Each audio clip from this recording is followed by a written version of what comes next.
that most men live lives of quiet desperation. It's one of my favorite quotes ever because it's true. You're just in this world where you just can't wait to just run away. But I think one of the reasons why these people have this deep-seated anger and resentment is there's a bunch of people out there that have these lives that are deeply unsatisfying, because I think there are so many people that are working all day long doing something that is deeply unsatisfying and almost painful. Yeah, it's soul killing. Soul killing. Yeah. They're stuck in traffic all day, and then they're stuck in a cubicle after that. They relish the time to take a in the bathroom and look at their phone. I mean, they literally do that. That's a highlight of someone's day. They get in traffic on the way home. They get home after that, they're watching television, and they're... If people have a regular day job, if you could just find some one thing that you do as a passion project and just keep building on it, just keep watering it, keep adding fertilizer, keep giving it attention, keep giving it focus, and you can escape. You can escape, and you can be self-serving. You could be okay. You're going to be okay.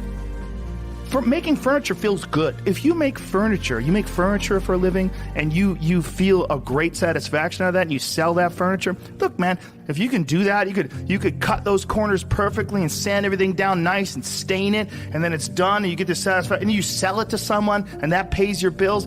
That is infinitely more satisfying than being stuck in some fucking cubicle working for someone that you don't want to work for, having to have these stupid fucking office meetings, talking to people in human resources, sitting down with your supervisor where they evaluate your job performance, and you're not really, you really need to be enthusiastic about this company. This company is your future. This company, you're like, kill me now. There's a lot of people out there that would way rather do something else, and I hope they understand that they can. And people that are trapped in bad situations, one of the problems is you feel like this is your future. You feel like you're fucked and you can't get out of that. There's no hope. There's no light at the end of the tunnel. There's no rainbow. And if you feel like that, that alone can be incredibly defining and limiting. But if you look at yourself objectively and say, okay, I kind of am fucked here. I'm in credit card debt. I'm working in a shitty job. I don't like what I'm doing, but I have some ideas. I need to feed those fucking ideas. And I need to feed them and water them, and I need to set aside a certain amount of time every day to just try to make those things happen. You can do that. Everyone has a different personality. They have different interests, different things that they would be really satisfied pursuing. That's not encouraged. What's encouraged is go find a job. What's encouraged is go find some place that you can shove yourself into. Go find a square hole that you can stick your round peg and just jam it in there and shave down the top and the bottom so you slide in with all this extra space on the sides and feel like shit for the rest of your life, because you need a job, because you're in debt, because you have credit cards, because you have student loans, because that's what everybody does. And so you do it too. That's what's wrong. You have an apartment you have to pay for. You have a car you leased. You have a wife that you have to feed. You have a child you have to raise. You have your mortgage. You have your this. You have your that. And that's where it all comes from. Well, the opportunity takes place usually when you're young and you don't have any responsibility. That's when you have your options. Well, your options are severely limited the more you gather responsibilities. Like, if I had to, as a 51-year-old father of 3, married man, pays taxes, has a house and a mortgage and a business and all that jazz. If I had to quit everything now and struggle the way I struggled as a stand-up comedian, it would never work.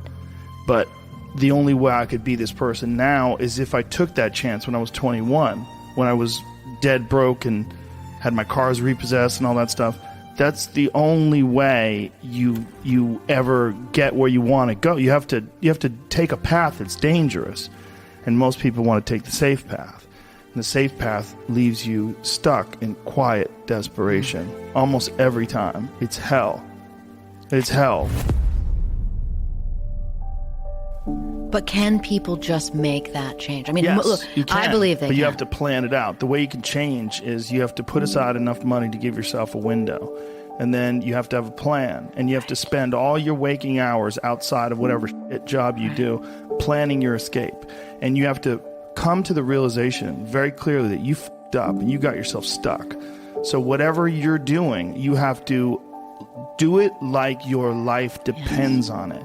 And whether it is you're trying to be an author and if you're gonna try to be an author and you're working 8 hours a day plus commuting plus family responsibilities or whatever else you have, whatever time that you have to attack like you're trying to save the world. You're trying to save your life. You don't want to drown.